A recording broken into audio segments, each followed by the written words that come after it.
तो आज हम लोग समझेंगे कि फ्रिज के अंदर हम प्रेशर कैसे चढ़ाएं और वैक्यूम कैसे करें। पीछे हम लोग क्या समझे थे कि फिल्टर को कैसे जोड़ें और कैपिलरी ट्यूब को कैसे वेल्डिंग करें और फ्लैक्सिंग कैसे करें। तो ये तीनों चीज हमने समझ लिया कि हम इसका फ्लैक्सिंग करना हो, कंडेंसर के पाइपों के अंदर की सफाई करना हो तो कैसे करेंगे, वो कर लिया। फिल्टर में लोहा और कापर को वेल्डिंग करना है, वो कैसे करेंगे, फ्लक्स पाउडर लगा के, वो कर लिया। कैपिलरी ट्यूब को सही तरीके से कैसे जोड़े कि आगे तक प्रेशर निकले, यानी ब्लॉक ना हो, जाम ना हो, वो कर लिया। अब हमारी प्रक्रिया इसमें प्रेशर चढ़ाना।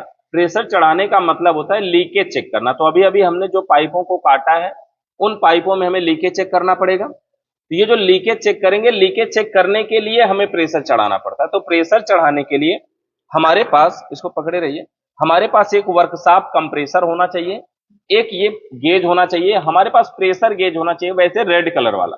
लेकिन अगर हमारे पास कंपाउंड गेज है तो हम सारे काम कर सकते हैं, यानी इससे भी हम प्रेशर चढ़ा सकते हैं, क्योंकि इसमें भी प्रेशर नापने के लिए अंक दिए गए होते हैं। तो हम इसी से प्रेशर चढ़ा देंगे। हमारे पास मैनीफोल्ड गेज भी है, हम उससे भी चढ़ा सकते हैं, अभी दिखाते हैं आपको। और ये हमारा वर्कशॉप कंप्रेसर और दो रबड़ की चार्जिंग पाइप, ये दो रबड़ की चार्जिंग पाइप भी हमारे पास होना चाहिए। अब ये दोनों रबड़ की चार्जिंग पाइप देखिए समान व्यास की है। इस पाइप के अंदर देखेंगे तो एक साइड में पिन होता है और एक साइड में पिन नहीं होता है ना। तो जिधर पिन होता है उसे सिस्टम में जोड़ना होता है। सबसे पहले हम क्या करते हैं, ये गेज के आउटपुट में एक पाइप जोड़ते हैं और ये चेक करते हैं कि इस फ्रिज में गैस है कि नहीं है पहले से। अगर है तो कितनी है, ये गेज के जरिए भी हमारा चेक हो जाएगा, क्योंकि इसमें एनआरबी लगा हुआ है। तो गेज के निचले सिरे में हमने रबड़ की चार्जिंग पाइप को टाइट कर दिया और पाइप का जो दूसरा पिन वाला सिरा है उसको फ्रिज के सिस्टम में लगाएंगे, है ना। यहां से हम इसको, हाँ, वैक्यूम पंप को भी उधर कर दीजिए। अभी इसको हमें खोलना है। ये जो एनआरबी वाला कवर है, ये देखिए फ्रिज का ये चार्जिंग लाइन, ये कंप्रेसर मोटर का ये चार्जिंग लाइन। कैसे पता चलता है कि कौन सक्शन डिस्चार्ज चार्जिंग है? तो जो पाइप क्या होती है, सबसे पतली होती है, वो डिस्चार्ज लाइन होती है, और सक्शन और चार्जिंग दोनों बराबर होती है और डिस्चार्ज की अपेक्षा मोटी होती है ना। तो यहां से हम इसको एनआरबी पिन को चार्जिंग लाइन से इसको खोलते हैं। एनआरबी पिन को निकालने के बाद हम इसको दबा के भी थोड़ा सा देख सकते हैं गैस निकल रही कि नहीं। बहुत थोड़ी सी गैस इसमें है, लग रहा है ना, बिल्कुल धीरे धीरे निकल रहा है। पिन को यहाँ पे हम टाइट करते हैं। यहाँ पर देखिए, इसको टाइट करेंगे, जैसे ही पिन दबेगी गेज का हैंडल बंद रहना चाहिए, नहीं तो गैस उड़ जाएगी, उड़ी गई लग रहा है। तो गैज का हैंडल यहाँ पे बंद रहना चाहिए और ये सुई ऊपर दिखाएगी कि कितना प्रेशर इसमें है। तो इसका प्रेशर अभी नहीं है, बिल्कुल हवा देखिए बिल्कुल भी इसमें से नहीं निकल रही है, मतलब इसमें कोई भी गैस नहीं है ना। हम इसकी पिन को भी खोल करके निकाल देते हैं, जो इसमें पिन है, पिन की इसको खोल करके बाहर निकाल देते हैं। पिन निकालने के लिए जानते ही हैं, एनआरबी के ऊपर ये जो कवर होता है, इसका जो ढक्कन होता है, उसी से निकलता है। इस तरह की पिन है और ये इसी ढक्कन से निकलता है, ये इसमें जाकर के ऐसे फंसता है, इस वजह से ऐसे घुमाने पे खुलता है। तो इस तरह से ये बाहर निकलता है।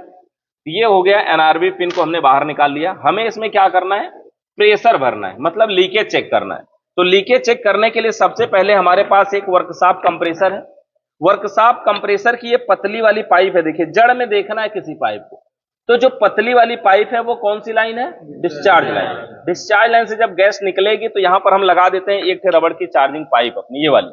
ये जो पहली वाली रबड़ की पाइप लगाएंगे, उसको इधर से लगाएं या चाहे इधर से लगाएं, कोई फर्क नहीं पड़ता, लेकिन कोशिश ये करना चाहिए कि जिधर पिन नहीं है उधर से गैस को इन करवाएं और जिधर पिन है उधर से गैस को आउट करवाएं, तो ये ठीक रहेगा। देखिए इस तरह से हमने इन करवा लिया, बिना पिन वाली साइड को कंप्रेसर में लगा लिया। तो कंप्रेसर अब अगर चालू किया जाएगा इस वर्कशॉप कंप्रेसर को, ये डिस्चार्ज लाइन से यहां से हवा को फेंकेगा, यहां से हवा निकल करके जाएगी इस पाइप में, और इस पाइप को, ये जो गेज है हमारा, एक गेज के साइड वाले में लगा देते हैं। गेज के साइड वाले में, यानी ये इनपुट होता है गेज का, इसको लगा देते हैं गेज के साइड वाले में, यानी इनपुट वाले में, यहां पे लगा दिया। अब इसके बाद ये जो रबड़ की चार्जिंग पाइप दूसरा है, जो गेज में नीचे की तरफ जुड़ी है, इसको लगाते हैं फ्रिज में। देखिए ये मेन चीज है, बहुत महत्वपूर्ण चीज है कि किस पाइप को किधर जोड़ें, ये जरूरी चीज है।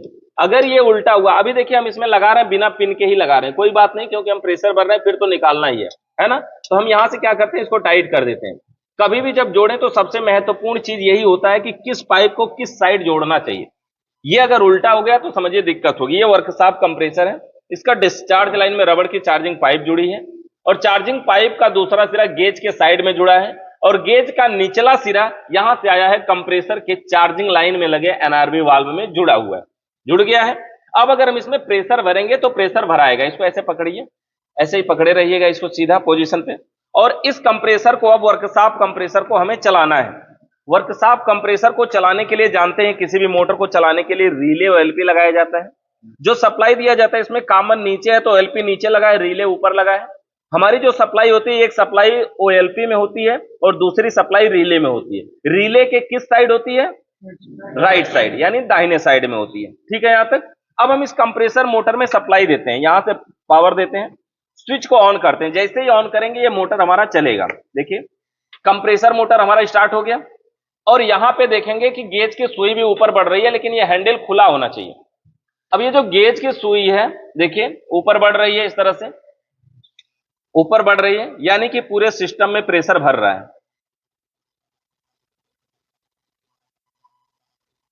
इस तरह से हम इसको थोड़ी देर चलाएंगे ताकि पूरे सिस्टम में इसके प्रेशर भर जाए।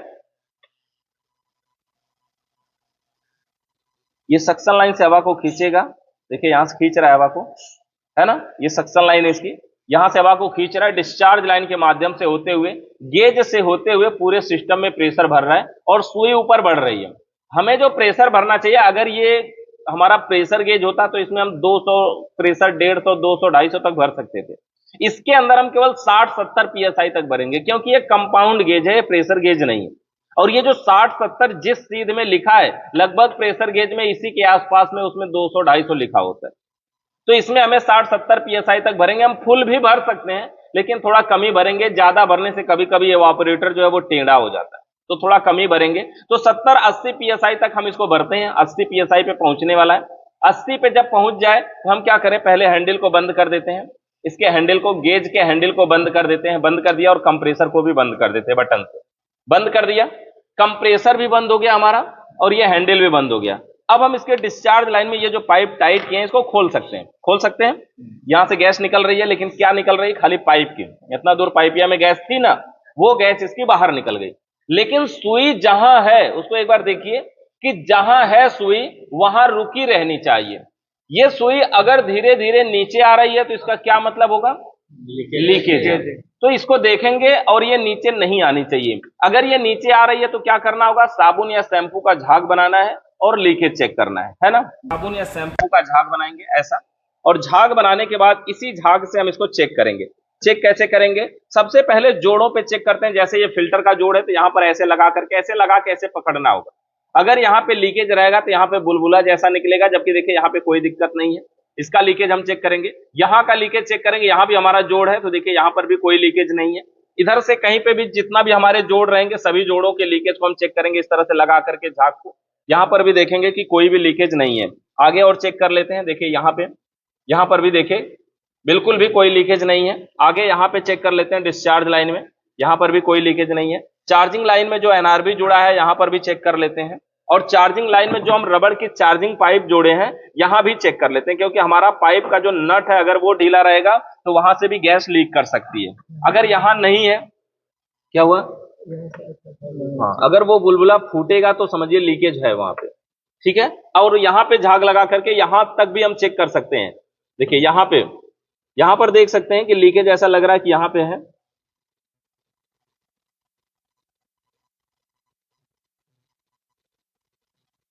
यहां से लीकेज लग रहा है, तो यहां से अगर लीकेज रहेगा तो भी समझिए कि हमारी जो गेज की सुई है वो डाउन जाएगी। यहां गैस चार्ज करने के बाद अगर यहां से लीकेज है कोई दिक्कत नहीं होगा, क्योंकि ये तो खोल लिया जाएगा फिर। लेकिन अगर लगा हुआ सिस्टम में है, लीकेज होगा तो ये सुई यहां से भी डाउन जाएगी। क्योंकि यहां पे देखिए अगर गैस चार्ज किया जाएगा और अगर यहां से गैस लीक करेगी तो देखिए इस तरह से बुलबुला निकलता है। देख सकते हैं यहाँ पे बुलबुला कैसे निकल रहा है। तो इस तरह से इसमें बुलबुला निकलता है, दिख रहा है ना, ऐसे बुलबुला निकलता है इसमें से। तो समझिए कि यहां से लीकेज है, तो हमें क्या करना है, इसको अच्छी प्रकार से टाइट कर लेना है। अगर ये पाइप में कहीं और दूसरी जगह लीकेज होता, अगर ये पाइप में कहीं दूसरी जगह लीकेज होता तो हमें क्या करना होता कि इसके अंदर की हवा को उड़ा करके और वापस से वेल्डिंग करके इसको जोड़ना पड़ता है ना। लेकिन यहां पर क्या है कि यहीं पे लीकेज था तो यहां पे हवा उड़ाने की कोई जरूरत नहीं है, नट को टाइट करेंगे। अब इसके अंदर के प्रेशर को हम निकाल देते हैं, यानी जो इसमें हमने प्रेशर भरा था उसको निकाल देते हैं। एकाएक खोल करके नहीं निकालना चाहिए, इसको धीरे से ढीला करें ताकि धीरे धीरे प्रेशर निकले। अगर तेजी से खोल देंगे तो कभी कभी हवा के साथ कंप्रेसर का तेल भी बाहर आने लगता है और पाइपों में चला जाता है, बाद में गैस चार्ज करते हैं तो दिक्कत होती है। इस तरह से हम इसके प्रेशर को देखिए निकाल देते हैं। सुई वापस से जीरो पे आ जाएगी। अब ये हमारा प्रेशर चढ़ चुका है, लीकेज हो गया, हमारा कंफर्म हो गया कि अब लीकेज नहीं है। अब हमें इसमें वैक्यूम करना है। वैक्यूम करने का मतलब होता है सिस्टम की पाइपों के अंदर की नमी को या हवा को बाहर निकालना। उसके लिए हम इस वर्कशॉप कंप्रेसर से भी निकाल सकते हैं, नहीं तो वैक्यूम पंप से निकाल सकते हैं। तो वैक्यूम पंप ज्यादा अच्छा होता है। इसको हटाइए, वैक्यूम पंप को इधर कर दीजिए। देखिए ये हमारे पास है वैक्यूम पंप, और वैक्यूम पंप इस प्रकार का एक मोटर होता है। इसके अंदर देखेंगे वैक्यूम पंप में ये जो एरिया होता है, यहां से क्या होता है, ये वैक्यूम करने के लिए यहां पे हमारी पाइप टाइट होती है, यहां से तेल भी भरा जाता है और यहीं से डिस्चार्ज लाइन भी समझिए, यहीं से हवा भी निकलती है। ऐसे देखिए ये ऊपर से अगर खोल लेना, ये ऐसे ऊपर इसमें सीधा ऊपर निकल जाता है। अब देखिए इसके ऊपर से इस ढक्कन को हमने निकाल लिया, तो ये इस तरह से साइड साइड में प्लास्टिक की बॉडी जैसा दिख रहा है ना, मतलब यहीं से हवा निकलती है और नीचे की साइड में जाती है। ये जाली लगी हुई है ताकि तेल वगैरह इसमें बाहर ना निकले। ये डिस्चार्ज लाइन भी है, और अगर पूरा ऐसे चूड़ियों से घुमा के खोला जाए तो इसमें तेल भरा जाता है, यहीं से ऑयल भरा जाता है। जो इसके अंदर ऑयल होता है वो यहां से दिखाई देता है कि इसमें है कि नहीं है, कमी तो नहीं है, वो सब यहां से दिखाई देता है। तो हमें क्या करना है, सबसे पहले इसमें हम पावर लगाते हैं। इस वैक्यूम पंप में पावर लगा देते हैं, यहां पर सप्लाई को ऑन कर देते हैं। स्विच को हमने ऑन कर दिया, वैक्यूम पंप चालू नहीं हुआ अभी, क्योंकि इसमें भी एक स्विच लगी होती है पीछे की साइड में। इस स्विच को ऑन करेंगे तो ये वैक्यूम पंप है, ऐसे देखिए चल रहा है तो यहां से हवा को खींच रहा है। देखिए ये वैक्यूम हो रहा है, यहां से हवा को ये खींचता है। तो हमें क्या करना है, इसको अभी बंद कर देते हैं, और वैक्यूम करने के लिए ये गेज का हैंडल हमारे खुला रहेगा यानी ढीला रहेगा, और ये जो रबड़ की चार्जिंग पाइप है इसको लगा करके यहाँ पे हमें टाइट करना है। इस तरह से टाइट कर लेंगे पूरा अच्छी प्रकार से, ताकि यहां से लीकेज ना हो। इसको हम बढ़िया से टाइट कर लेते हैं इस तरह से। जब हमारा ये अच्छे से टाइट हो जाए, अब हम वैक्यूम पंप को चालू करेंगे और गेज की सुई पे ध्यान देंगे। देखिए गेज की जो सुई है वो अभी जीरो पे है। जैसे ही वैक्यूम पंप चालू करेंगे सुई जीरो से नीचे आएगी, और नीचे आएगी लास्ट -30 का ऑप्शन है इसमें, -30 PSI तक है। तो जैसे ही वैक्यूम करेंगे -30 पे आने में ये ज्यादा समय नहीं लगाता है, तुरंत आ जाता है, लेकिन फिर भी लगभग 5 मिनट तक वैक्यूम करना होता है। तो देखिए हम चालू कर रहे हैं, जैसे ही चालू करेंगे देखिए गेज की सुई नीचे आई, और अभी भी नीचे आ रही है, अभी भी नीचे आ रही है ना। देखिए अभी -20 के करीब पहुंचने वाली है, -20 पे पहुंच गई। अब -30 पे पहुंचने में थोड़ा समय लगेगा। जब इस गेज की सुई -30 पे पहुंच जाए तो समझिए वैक्यूम हो चुका है। और इसमें लगभग 5 मिनट तक टाइम देख करके 3, 4, 5 मिनट तक वैक्यूम करते हैं हम फ्रिज में। अगर एसी होता है तो आधा घंटा 25 मिनट ऐसे करके हम वैक्यूम करते हैं। तो इसमें हम थोड़ी देर वैक्यूम करेंगे। इसके अंदर डिस्चार्ज लाइन से हवा जो फेंक रही है ना, अगर महसूस करेंगे तो ये नहीं महसूस हो रही है, इसलिए क्योंकि पाइपों के अंदर हवा है ही नहीं। जितना था उसने शुरू में ही फेंका, शुरू में चालू करेंगे थोड़ा बहुत आ सकती है, फेंक दिया। अब फेंकने के बाद भी ये चलता रहेगा, अंदर हवा कहाँ है इसमें। देखिए सुई -30 पे अब लगभग आ गई है, लेकिन फिर भी इसको अभी चलने देना है कम से कम 4-5 मिनट, क्योंकि हवा निकलने के बाद पाइप के अंदर की नमी को सुखवाना है। ये बढ़िया से वैक्यूम करेंगे तो अच्छी प्रकार से ये सूख जाएगा। ठीक है, ज्यादा वैक्यूम क्या खींच लेगा, तेल वगैरह नहीं खींचता है। ये वैक्यूम पंप बना है इसीलिए वैक्यूम करने के लिए नॉर्मल वैक्यूम पंप रखिए। ये वैक्यूम पंप डबल स्टेज वगैरह के भी आते हैं जो एसी वगैरह में प्रयोग किए जाते हैं। अगर उससे फ्रिज में कर रहे हैं तब खींचने के चांस बनते हैं, ये ज्यादा खींच लेगा। तो ऐसे कोई दिक्कत नहीं है, ये वैक्यूम इस प्रकार से होगा। अब जैसे मान लीजिए कि वैक्यूम हो गया और सुई -30 पे आ गई, तो हमें क्या करना है, सबसे पहले इसके हैंडल को बंद करना है। यहाँ से सबसे पहले हैंडल को हमें बंद करना है। इस तरह से हम हैंडल को घुमा करके बंद करते हैं।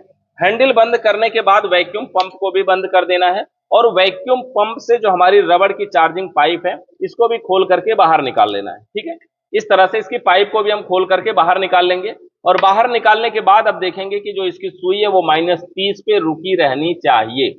अगर ये सुई मान लीजिए कि प्लस में जा रही है तो क्या मतलब हुआ, लीकेज है। फिर लीकेज है कहीं, क्योंकि सुई में कहीं से हवा आ रही है, इसीलिए सुई प्लस में जा रही है। तो इस प्रकार से ये लीकेज हो सकता है। तो अगर ये प्लस में जा रही है तो, लेकिन इसमें प्लस में नहीं जा रही है, मतलब ये ठीक है सिस्टम। वैक्यूम अच्छे से हुआ है कि हम ऐसे चेक कर सकते हैं कि अगर हम हैंडल को खोलें तो यहां से हवा को खींचेगा कि फेंकेगा, खींचेगा कि फेंकेगा, खींचेगा। यहां से फेंकेगा नहीं, कोई मोटर नहीं चल रहा है फिर भी हवा को खींचेगा, क्योंकि पाइप के अंदर हवा नहीं है और वातावरण में जो हवा का दबाव है वो तो अंदर जाएगा ना, तो थोड़ी सी हवा को खींचेगा। ऐसे हम देख सकते हैं, लेकिन ये फ्रिज में गैस चार्ज करते समय आपको देखना नहीं होगा, क्योंकि अगर एक बार देख लेंगे तो फिर तो इसमें हवा चली जाएगी ना, दोबारा फिर से वैक्यूम करना पड़ेगा। लेकिन यहाँ पे हम देख सकते हैं, इस पे हाथ लगाइए, इस पाइप को ऐसे, इस पाइप को ऐसे पकड़िए और देखिए क्या वहां से हवा को खींच रही है। देखिए खींच रही है ना। दूसरे को भी दिखाइए, किसी और को देखिए, यहाँ से अभी हवा को ऐसे खींच रही है। अभी जब आप वैक्यूम करेंगे अपना, तो सभी लोग बारी बारी से वैक्यूम करेंगे और सब लोग ऐसे दबा करके चेक करना कि क्या वो वहां से हवा खींच रही है। अगर खींच रही है तो समझिए वैक्यूम लगभग ठीक हुआ था। ठीक है, हवा खींच लिया जितना खींचना था, सुई जीरो पे आ गया, इसलिए अब नहीं खींच रहा। तो अभी जब आप अपना वैक्यूम करना बारी बारी से सभी लोग, तो अपना चेक करना इसको कि हाँ ये कैसे हवा को खींच रहा है। तो अभी हमने इसमें प्रेशर भरा और वैक्यूम किया। ठीक है, तो ये प्रक्रिया सभी लोग बारी बारी से करेंगे। सभी लोग इसमें प्रेशर चढ़ाएंगे और वैक्यूम करेंगे। ये आगे होगा, पूरा कंप्लीट हो जाएगा, तब हम लोग इसमें गैस चार्ज करेंगे। ठीक है।